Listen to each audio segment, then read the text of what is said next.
എപ്പോഴത്തെയും പോലെ നമ്മുടെ മിനി വ്ളോഗിലേക്ക് എല്ലാവർക്കും സ്വാഗതം. അപ്പോൾ നമ്മൾ ഇന്നൊരു ചെറിയൊരു വീഡിയോ ആണ് കേട്ടോ. അപ്പോൾ ഡേ ഇൻ മൈ ലൈഫൊന്നും നമ്മൾ എടുക്കുന്നില്ല. ആക്ച്വലി എനിക്ക് വീഡിയോ ഒക്കെ എടുക്കാനായിട്ട് ഭയങ്കര മടിയും അത് എഡിറ്റ് ചെയ്യാനായിട്ട് ഭയങ്കര മടിയാണ്. അപ്പോൾ എൻ്റെ വീഡിയോ കാണുമ്പോൾ എല്ലാവരും എന്നെ ഭയങ്കരമായിട്ട് ചീത്ത പറയും, ഒന്ന് എഡിറ്റ് ചെയ്തുകൂടെ, ക്വാളിറ്റിയുള്ള വീഡിയോ ഇട്ടുകൂടെ. ആക്ച്വലി ഞാനിതൊരു എൻ്റർടൈൻമെൻറ്റിൻ്റെ ഭാഗമായിട്ട് ഇടുന്നതാണ് ഇങ്ങനത്തെ ഒരു വീഡിയോസൊക്കെ. കാരണം ഞാൻ ഓൾറെഡി ഒരുപാട് തിരക്കുകളുണ്ട്, PhD ചെയ്യുന്നുണ്ട്. അപ്പോൾ അതിൻ്റെ കുറേ വർക്കുകളുണ്ട്.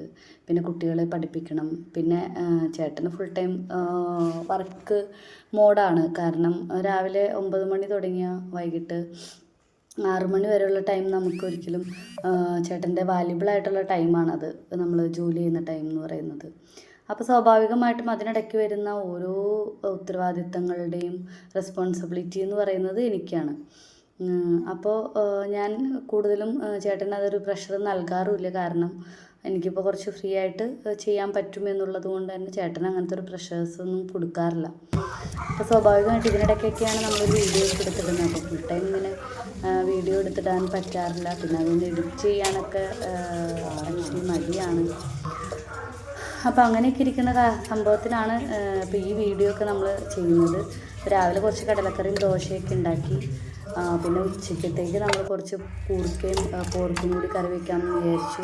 അപ്പോൾ പെട്ടെന്നുണ്ടായ ഒരു ആശയമാണ് കേട്ടോ. പോർക്ക് നമ്മളങ്ങനെ വാങ്ങിച്ചു. പിന്നെ കൂർക്ക പെട്ടെന്ന് കണ്ടപ്പോൾ അങ്ങനെ കുറേ സമയം പോയിട്ട് ചേട്ടനാണ് അതൊക്കെ പ്രിപ്പയർ ചെയ്ത് തന്നത്, കൂർക്കയൊക്കെ. അപ്പോൾ നമ്മൾ സാധാ വെക്കുന്ന രീതിയിൽ കുക്കറിലാണ് നമ്മൾ പെട്ടെന്നൊന്ന് വേവാനായിട്ട് ഇതൊന്നും അടിച്ചെടുക്കുന്നത്. പിന്നെ കൂർക്ക സെപ്പറേറ്റൊക്കെ വേവിച്ച് എടുത്തു. പക്ഷേ എന്ത് പറ്റുമെന്ന് വെച്ച് കഴിഞ്ഞാൽ അത് ഉണ്ടാക്കുന്ന വീഡിയോ കാണിക്കാനായിട്ട് വിട്ടു. ലാസ്റ്റ് ഫൈനൽ ലുക്ക് മാത്രമേ നമുക്കതിനകത്ത് അപ്ലോഡ് ചെയ്യാനായിട്ട് പറ്റുള്ളൂ. അപ്പോൾ നിങ്ങളും ഇങ്ങനെയൊക്കെ ഇത്തരം റെസിപ്പീസും അല്ലെങ്കിൽ ഇത്തരം വീഡിയോസൊക്കെ എടുക്കാറുണ്ട്, അല്ലെങ്കിൽ ഇങ്ങനെയൊക്കെ കറികൾ ഉണ്ടാക്കാറുണ്ടെങ്കിൽ ഒന്ന് കമൻറ്റ് ചെയ്യണേ.